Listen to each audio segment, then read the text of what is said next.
Saan tayo punta? Baguio. Sino? Hey, outfit check!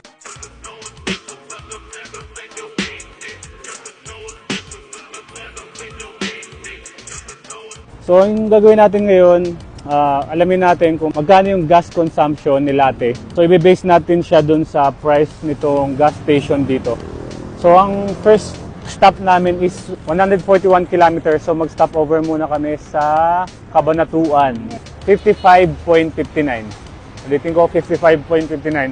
So, ngayon check natin kung ilang liters yung may kakarga kay Latte ngayon. Tapos, i-reset ko yung trip meter.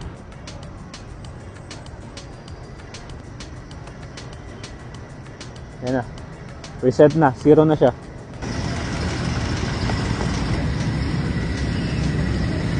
Ay. Bali, 9.2. 9.2 liters.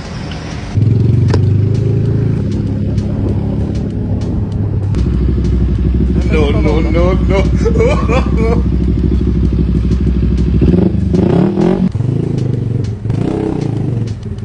Ayun.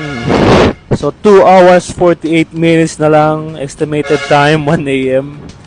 Nandito na tayo sa somewhere in Quirino Ave.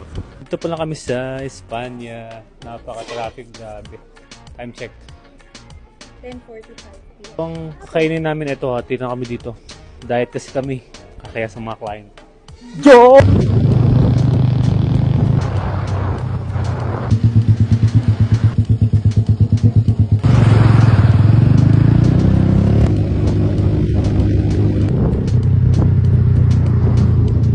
Minutes na lang, nandun na tayo sa Cabanatuan. Tignan natin yung chicharon. Diba? Hindi pa kinakagat, ang sarap na. Okay.